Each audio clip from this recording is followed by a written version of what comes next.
കണ്ടോ, ഒരു നോട്ടത്തിൽ മാത്രം നിർത്തിയിട്ട് അവർ പോകുന്നു. അതായത് ഒരു പ്രൊമോഷന്റെ ഭാഗമായിട്ട് നടന്നു പോവുകയാണ്. ഈ കമന്റ് എത്രമാത്രം നീചമാണ്. എന്നോട് ക്ഷമിക്കണം, ഇങ്ങനൊരു കമന്റ് ഞാൻ വായിക്കേണ്ടി വന്നത്. അതിനകത്ത് ആ കമന്റിന് പോലും 114 ലൈക്ക് കിട്ടിയപ്പോഴാണ് ഞാൻ അത്ഭുതപ്പെടുന്നത്. എന്ന് വെച്ചാൽ കമന്റ് എന്ന് പറയുമ്പോൾ, പിന്നെ ഈ ഭൂലോക, ഞാൻ നേരത്തെ പറഞ്ഞില്ലേ, ഹലോ ഗൈസ്, വെൽക്കം, വണക്കം. ഈ കാമപരാധം എന്നൊക്കെ പറയുന്ന സാധനമുണ്ട്. സോ ഞാൻ പറയുന്നുണ്ട്, വേണം പച്ചയ്ക്ക് പറയുന്നത് നിങ്ങളെ ദയവായി ക്ഷമിക്കണം. കാരണം സെലിബ്രിറ്റീസ് എന്ന് പറയുന്ന നമ്മൾ ആരാധിക്കുകയും നമുക്ക് ഭയങ്കരമായിട്ട് അവരോട് ഇഷ്ടമൊക്കെ തോന്നുന്ന ആൾക്കാരും ശരിക്കും മനുഷ്യരാണെന്ന് മറക്കുന്ന, നമ്മൾ ചില സമയങ്ങളിൽ മൃഗങ്ങളെക്കാട്ടിലും തരം താഴ്ന്ന നിമിഷങ്ങളൊക്കെ നമ്മുടെ ചുറ്റുപാടുന്ന ഒരുപാട് നടക്കാറുണ്ട്. ആക്ച്വലി അതിനൊരു അവരായതുകൊണ്ട് ക്ഷമിച്ചു. അതായത് നവ്യ നായരുടെ കാര്യമാണ് ഈ പറഞ്ഞു വരുന്നത്. ദിവസത്തിൽ അവരുടെ ഒരു സിനിമ ഇറങ്ങാൻ വേണ്ടിയിട്ട് പോകുന്നതിൻ്റെ ഭാഗമായിട്ട് അനവധി പ്രൊമോഷൻസ് പല സ്ഥലങ്ങളിൽ നടക്കുന്നു. അവർക്ക് കിട്ടിയ റീസെൻ്റ് ആയിട്ടുള്ള ഒരു റീ എൻട്രി ഒരു ഓപ്പർച്യൂണിറ്റി കിട്ടിയതിൽ അവർ വളരെയധികം ആ ഒരു ഓപ്പർച്യൂണിറ്റി പരമാവധി അത് എങ്ങനെ അവിടെ വന്നിരിക്കുന്ന ഓഡിയൻസിനെ തൃപ്തിപ്പെടുത്താൻ വേണ്ടിയിട്ട് പറ്റുമോ അതൊക്കെ ചെയ്ത് വളരെയധികം മുന്നോട്ട് പോവുകയാണ്. ആ സ്ത്രീ നന്നായിട്ട് കയറി വരട്ടെ. ഒരു ലെജൻഡ് ആക്ട്രസ് ആണ്. എനിക്ക് ഭയങ്കര ഇഷ്ടമുള്ള ഒരു ആക്ട്രസ് ആണ്. സോ അവർക്ക് ഈ തെണ്ടിത്തരം, അതായത് ഒരാളുടെ ഒരു പെർമിഷൻ ഇല്ലാതെ അയാളുടെ ശരീരത്തിൽ നമ്മൾ എന്ത് അടിസ്ഥാനത്തിൽ പിടിച്ചിട്ടുണ്ടെങ്കിലും തൊട്ടിട്ടുണ്ടെങ്കിലും ആ തെറ്റ് തന്നെയാണ്. നോക്കൂ, കണ്ടോ, ഒരു നോട്ടത്തിൽ മാത്രം നിർത്തിയിട്ട് അവർ പോകുന്നു. അതായത് ഒരു പ്രൊമോഷന്റെ ഭാഗമായിട്ട് നടന്നു പോവുകയാണ്. അപ്പം നമുക്ക് തോന്നും ഇത് വെറുതെ ചുമ്മാ പിടിച്ചതാ, കൈ ഇട്ട് പിടിച്ചതാ, അറിയാതെ കൈ തട്ടിയതൊന്നുമല്ല. അവർ ആ ഒരു പ്രൊമോഷൻ്റെ ഭാഗമായിട്ട് നടന്നു പോകുന്നതിൻ്റെ ഇടയിൽ കൂടെ ഇങ്ങനെ കൈ ഇട്ട് പിടിച്ചതാണ്. മനസ്സിലാവുന്നുണ്ടോ?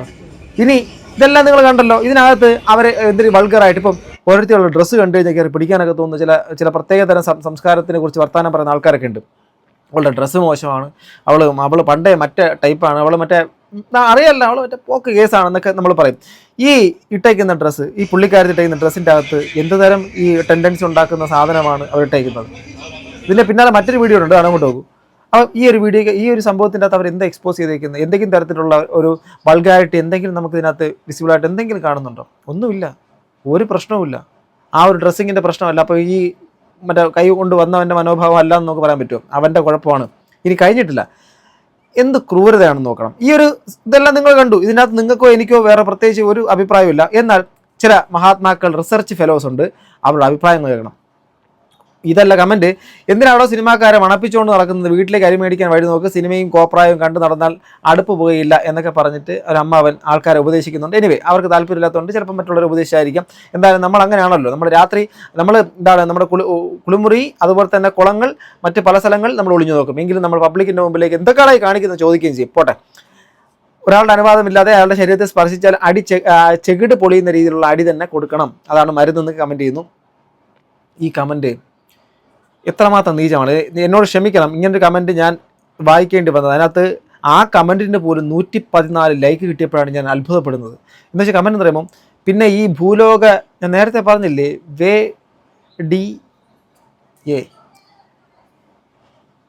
ഒന്ന് തൊട്ടത് കൊണ്ട് എന്ത് സംഭവിക്കാൻ?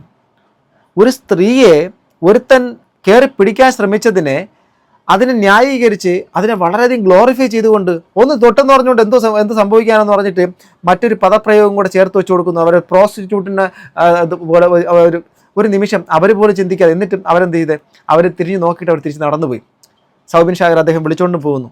മനസ്സിലാവുന്നുണ്ട്. ആ സ്ത്രീ ഇപ്പം നമുക്കൊക്കെ നമ്മുടെ നാട്ടിലൊക്കെ ഈ സ്ത്രീകൾക്ക് എന്തെങ്കിലും തരത്തിലുള്ള ബുദ്ധിമുട്ടുകളും മറ്റുള്ള പലതരത്തിലുള്ള ശാരീരിക പീഡനങ്ങളും ഏൽക്കേണ്ടി വരുന്ന സമയത്തും ഇതൊക്കെ കുഴപ്പമുള്ള കാര്യമൊന്നുമല്ല, അത് കുളിച്ച് കഴിഞ്ഞാൽ മാറും എന്നൊക്കെ പറയുന്ന ആൾക്കാരൊക്കെ ഉണ്ട്. ജസ്റ്റ് അത്രയൊക്കെ തന്നെ ഉള്ളൂ എന്നുള്ള രീതിയിൽ, അതായത് ഒരു പ്രശ്നവുമില്ല, അത് എത്രത്തോളം വേണമെങ്കിലും ആവാം, അതൊക്കെ വളരെ നോർമലായിട്ടുള്ള കാര്യമാണ്. ആണുങ്ങൾക്ക് പെണ്ണുങ്ങളെ പിടിക്കാം, അവർക്ക് കണ്ടാൽ തോന്നിക്കഴിഞ്ഞാൽ അപ്പോൾ പിടിച്ചു കഴിഞ്ഞാൽ വലിയ പ്രശ്നമായിട്ട് കാണണ്ട, അത് പെണ്ണുങ്ങൾ അങ്ങോട്ട് ഇതാക്കുക എന്ന് പറയുന്ന ഒരു സംഭവം ഉണ്ടല്ലോ. ആ തരത്തിലുള്ള ഒരാളാണ് ഈ കമൻറ്റ് ഇട്ടേക്കുന്നത്. തൊട്ടതുകൊണ്ട് എന്ത് സംഭവിക്കാൻ? അവളും തൊട്ടതല്ലേ ഉള്ളൂ, അവൾ എന്തിനാ അതിന് ഇതാവുന്നത്? ഇതിനെന്താ നിങ്ങളൊക്കെ ഇങ്ങനെ പറയുന്നത് എന്നുള്ളതാണ്. അതിൻ്റെ ആ കമൻറ്റുകൾ ലൈക്ക് ചെയ്തേക്കുന്നതിനകത്ത് നോക്കണം. അതിനകത്തും സ്ത്രീകളൊക്കെ ആംഗ്രി സ്മൈലി ഇട്ടിട്ടുണ്ട്. എന്നാൽ അതേ സ്ത്രീകൾ തന്നെ കുറേ പേര് അതിനകത്ത് ലൈക്കും ചെയ്തിട്ടുണ്ട്. കുറേ സ്ത്രീകൾക്കൊക്കെ ഈ കമൻറ്റ് ഇട്ടത് കേട്ടപ്പോൾ ചിരിയൊക്കെ വരുന്നു. ആലോചിച്ച് നോക്കണം, എങ്ങനെയാടേ കഴിയുന്നത്?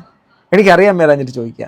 അപ്പോഴാണ് നിങ്ങളുടെയൊക്കെ മുമ്പിൽ വെച്ചൊരു പെൺകുട്ടി അപമാനിക്കപ്പെട്ട് കഴിഞ്ഞാൽ അപ്പം നിങ്ങൾ ഉടനെ തന്നെ പറഞ്ഞു കൊടുക്കുന്നത് ഇതാണ്, ആ സാരമില്ല കേട്ടോ, നിങ്ങൾ വിട്ടുകളാ, ഇതൊക്കെ സ്വാഭാവികമായിട്ട് നടക്കും, ഒരു പയ്യനാകുമ്പോൾ കയറി പിടിച്ചെന്നൊക്കെ ഇരിക്കും, ഒന്നും വിഷയമല്ല, വിട്ടുകളാ എന്ന് പറയുമോ? സ്വന്തം കുടുംബത്തിനകത്ത് വന്നാലോ അപ്പോഴും വിട്ടുകളയോ? ഒന്നും പറയല്ല. എൻ്റെ കമൻറ്റ് ബോക്സിൻ്റെ അകത്ത് എല്ലാം ചോദിക്കുന്നവരോ ഈ കമൻറ്റ് ലൈക്ക് ചെയ്തതിൽ ഒരു സ്ത്രീ കൂടിയുണ്ട്, അതും വിദ്യാസമ്പന്നയായ ഒരു സ്ത്രീ, പിന്നെ മറ്റുള്ളവരുടെ കാര്യം പറയണമെന്ന് ആലോചിച്ച് നോക്കണം. ആ കമൻറ്റിൻ്റെ അകത്ത് ലൈക്ക് ചെയ്തതിൽ വിദ്യാസമ്പന്നയായ ഒരു സ്ത്രീ പോലും ഉണ്ട്. അപ്പോൾ പിന്നെ ബാക്കിയുള്ളവരുടെ കാര്യം പറയണമോ എന്ന് ചോദിക്കുമ്പോൾ ആലോചിച്ച് നോക്കണം. റെഡ് സ്ട്രീറ്റിലെ സ്ത്രീ ആണെങ്കിലും അനുവാദമില്ലാതെ തൊടാൻ പാടില്ല തന്നെ. നിങ്ങളൊക്കെ തന്നെ അല്ലേ സുരേഷ് ഗോപി ആരോ തൊട്ടതിന് ബഹളം വെച്ചതും? കറക്റ്റ് അല്ലേ? ഇപ്പം ഈ നമ്മുടെ റെഡ് സ്ട്രീറ്റിൽ എന്ന് പറഞ്ഞാൽ, റെഡ് സ്ട്രീറ്റ് എന്താ നമ്മളെല്ലാവരും കേൾക്കുന്ന റെഡ് സ്ട്രീറ്റ് എന്ന് വെച്ചാൽ എന്താ? റെഡ് സ്ട്രീറ്റ് എന്ന് പറഞ്ഞാൽ അവിടെ ശരീരം വിൽക്കുന്ന സ്ത്രീകൾ, അഥവാ ശരീരം വിൽക്കുന്ന വെച്ചാൽ അറുത്ത് കൊടുക്കുമെന്നല്ല, അവർക്ക് കാമ ഉദ്ദീപനത്തിന് ഇങ്ങനെ മുട്ടി നിൽക്കുന്ന ആൾക്കാർക്ക്, അവർക്ക് തീർച്ചയായിട്ടും താല്പര്യമുള്ള സ്ത്രീകളുമായിട്ട് എന്ത് തരത്തിലുള്ള ആക്ടിവിറ്റീസും ചെയ്യാം ലൈംഗികപരമായ രീതിയിൽ. അങ്ങനെ ചെയ്യുന്നത് അവരുടെ തൊഴിലാണ്. അപ്പോൾ ആ തൊഴിലിൽ എടുക്കുന്ന ആ സ്ത്രീകൾ ആരുടെ കയ്യിൽ നിന്നാണ് പൈസ വാങ്ങുന്നത്? അവരുടെ ശരീരത്തിനെ ഭോഗിക്കുന്ന ആൾക്കാരിൽ നിന്നാണ്. അപ്പം പിന്നെ ആ സ്ത്രീകളെ മാത്രം നമ്മൾ കുറ്റപ്പെടുത്തുകയും ചെയ്യും. അവരെ മറ്റേ പേരിൽ നേരത്തെ നവ്യയ്ക്ക് ചാർത്തി കൊടുക്കാൻ വേണ്ടി ശ്രമിച്ചില്ല പട്ടം, അവരെക്കുറിച്ച് നമ്മളങ്ങനെ പറയുകയും ചെയ്യും. നമ്മളൊക്കെ മാന്യന്മാരാണ്, അവിടെ പോയി പൈസ കൊടുത്തു എല്ലാ കഴിഞ്ഞതിന് ശേഷം തിരിച്ചു വരും. മനസ്സിലാവുന്നുണ്ട്? എല്ലാ പേക്കുത്തുകളും കാണിച്ചിട്ട് തിരിച്ചിറങ്ങി വരും നമ്മൾ നല്ലവരും.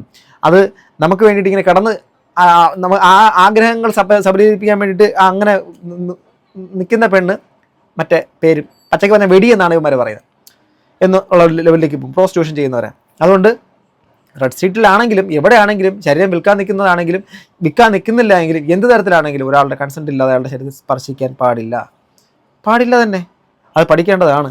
അതങ്ങനെ തന്നെയാണ് വേണ്ടത്. സെലിബ്രിറ്റീസ് ആണെന്ന് പറഞ്ഞുകൊണ്ട് നമുക്ക് ഒതി തോന്നും മറ്റതൊന്നും മറിച്ച് തോന്നും അവരവിടെ ഇവിടെയും പിടിക്കാനുള്ള സെറ്റപ്പ് ഒന്നും അവരുടെ പെർമിഷൻ ഇല്ലാതെ തൊടാനോ, ഒരാളുടെ മൂക്കിൻ്റെ തുമ്പത്ത് നമ്മുടെ സ്വാതന്ത്ര്യം അവസാനിക്കുന്നു. അതിൻ്റെ അപ്പുറത്തേക്ക് കടന്നു കയറിയാൽ അയാളുടെ ടെറിട്ടറി, അത് നടക്കത്തില്ല.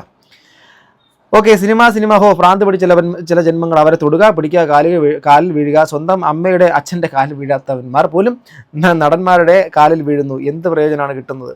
എന്തൊക്കെയാണല്ലേ, ഭയങ്കര സംഭവങ്ങളൊക്കെയാണ്. പോത്തിനെ ചന്തയിൽ കൊണ്ടുപോകുന്നത് പോലുണ്ട്, എല്ലാത്തിനും എങ്ങോട്ട് കൊണ്ടുപോകുന്നു. അവ ചേച്ചി ഒരെണ്ണം കൊടുക്കാമായിരുന്നു, സത്യമായിട്ട് ഒരെണ്ണം കൊടുക്കുക, ചേട് പൊളിയും രീതിയിൽ ഒരെണ്ണം കൊടുക്കാമായിരുന്നു. കോഴിക്കോട് ഹൈലൈറ്റ് മാളിൽ ഇപ്പോൾ ഇത് തന്നെയാണല്ലോ. അന്ന് സാനിയ അയ്യപ്പനെ തോണ്ടി, ഇന്ന് നവ്യ ചേച്ചി.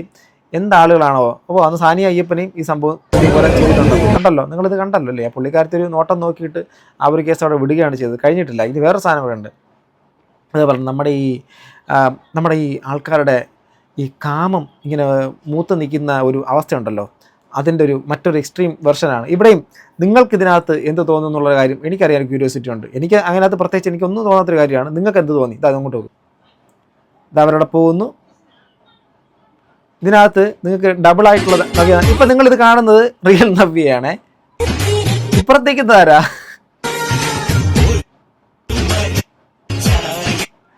ഇപ്പുറത്ത് നിൽക്കുന്നത് നവ്യയെ പോലെ തോന്നിക്കുന്ന മറ്റൊരു പെൺകുട്ടിയാണ്. സത്യം പറഞ്ഞാൽ സ്റ്റേജ് കണ്ടവരെല്ലാവരും കമൻറ്റ് ബോക്സിൻ്റെ അകത്ത് എന്താ 2 നവ്യ എന്നുള്ള കാര്യം ചോദിക്കുന്നു. നിങ്ങൾ എത്ര നവ്യ? ഇതേ 2 നവ്യ എന്നായിരുന്നു കമൻറ്റ്. അത് അങ്ങനെ തന്നെ കാണിച്ചിരിക്കുന്നത്. ഇനി വേറൊന്നും. ഇവിടെ ഒരു പാട്ടിന് വേണ്ടിയിട്ട് നമ്മുടെ മോണിക്ക എന്നുള്ളൊരു പാട്ടുണ്ടല്ലോ, ആ പാട്ടിന് വേണ്ടിയിട്ട് ഈ പുള്ളിക്കാരത്തിയെ സ്റ്റേജിലേക്ക് വിളിക്കുന്നു. ഇതിനകത്ത് നിങ്ങൾക്ക് കൊല്ലം തോന്നിയോ? അതായത് മോണിക്ക എന്നുള്ളൊരു ഗാനത്തിലേക്ക് ചുവട് വയ്ക്കാൻ വേണ്ടിയിട്ട് അവിടെ നിന്ന് സൗബിൻ ഷാഗറിനെ വിളിച്ചുകൊണ്ട് പോകുന്നു. എന്നാൽ ഇവിടെയും കാമക്കുരുകൾ പൊട്ടി. അത് എന്ത് കണ്ടിട്ടാണെന്നുള്ള കാര്യം അത്രയും മ്ലേച്ഛമായ കമൻറ്റുകളൊന്നും സ്റ്റേജിൽ ഞാൻ മാത്രമാണ് 2 നവ്യയെ കണ്ടത്. സൗബിൻ ഡാൻസ് തുടങ്ങിയപ്പോൾ നവ്യ ഒന്നും അല്ലാതായിപ്പോയി. പക്ഷേ ഇതിനകത്ത് ചില നമ്പർ കമൻറ്റ്, നവ്യ, അതിന് 228 ലൈക്ക്, എന്നിട്ട് അതിന് എക്സ്പ്ലനേഷൻ വേണ്ട. സോ ഗൈസ്, അതൊന്നും പറയുന്നില്ല. അതായത് നമ്മുടെ നാട്ടിൽ നമ്മളെക്കുറിച്ച് എപ്പോഴും പറയുന്നത് നമ്മൾ നമ്പർ 1 എന്നാണ്. എന്തിലൊക്കെയാണ് നമ്പർ 1 എന്നുള്ള കാര്യത്തിൻ്റെ അകത്ത് ചില ഇതേ ഏരിയാസിൻ്റെ ആ ഒരു ഗ്രേ ഷെയ്ഡ് ഉണ്ടല്ലോ, ആ ഷെയ്ഡിൻ്റെ അകത്തുള്ള കാര്യം കൂടെ നമ്മൾ നോക്കിക്കഴിഞ്ഞാൽ അവിടെയും ചിലപ്പോൾ നമ്മൾ നമ്പർ 1 തന്നെ ആയിരിക്കും മിക്കവാറും. ഇതുപോലുള്ള കാര്യങ്ങൾ ഈ ആക്ടിവിറ്റീസിൻ്റെ അകത്ത് ഒരു സെലിബ്രിറ്റി ആണെന്നുള്ളൊരു കാരണം കൊണ്ട് അവരെ നമുക്ക് പിച്ച് ചെയ്യാനോ തൊടാനോ അല്ലെങ്കിൽ ഏതൊരു മനുഷ്യനെയും അങ്ങനെ ചെയ്യാനുള്ള ഒരു അർഹത ഉണ്ടോ? നിങ്ങൾ തന്നെ പറ. കാണുന്ന സ്ത്രീകളുണ്ടാവുമല്ലോ. ഇത് കണ്ടിട്ട് നിങ്ങൾക്ക് എന്ത് തോന്നി? അവിടെ കണ്ട് സാധാരണ ഈ തുണി കൊടുക്കാത്തതാണ് പ്രശ്നം എന്ന് വെച്ചാൽ തുണി കൊടുത്ത് വളരെ നീറ്റായിട്ടാണ് പോയിരിക്കുന്നത്. ഒരു അമ്മയാണ്, ഒരു നർത്തകിയാണ്, ഒരു ആക്ട്രസ്സാണ്, പലതരത്തിലുള്ള അഭിപ്രായങ്ങൾ പറയുന്ന ഒരു സ്ത്രീയാണ്, പലതരത്തിലുള്ള നമുക്ക് സമൂഹത്തിൻ്റെ അകത്ത് എടുക്കാൻ വേണ്ടി പറ്റുന്ന ഒരുപാട് കാര്യങ്ങൾ ഇൻസ്പയർ ചെയ്യാൻ വേണ്ടിയിട്ട് പറ്റുന്ന ഒരുപാട് എലമെൻറ്റ് സമൂഹത്തിൽ തരുന്നൊരു സ്ത്രീയാണ്. റെസ്പെക്റ്റ് ചെയ്തിട്ടില്ല എങ്കിലും ആ സ്ത്രീയെ കടന്നാക്രമിക്കുന്ന പരിപാടികൾ ഒഴിവാക്കേണ്ടതല്ലേ? എൻ്റെ ഒരു ചോദ്യം മാത്രമാണ്. നിങ്ങളുടെ അഭിപ്രായം താഴെ കമന്റ് ബോക്സിൽ രേഖപ്പെടുത്തുക. ഇത്തരം പെർവർട്ടുകളെ കുറിച്ച് നിങ്ങൾക്ക് എന്താണ് പറയാനുള്ളത്? നിങ്ങൾക്ക് ഇങ്ങനെയുള്ള ദുരനുഭവങ്ങൾ ഉണ്ടായിട്ടുണ്ടോ? ഉണ്ടെങ്കിൽ താഴെ കമന്റ് ബോക്സിൽ രേഖപ്പെടുത്തുക. അടുത്തൊരു വീഡിയോ വീണ്ടും കാണുന്നത് ഗൈസ്. ബൈ.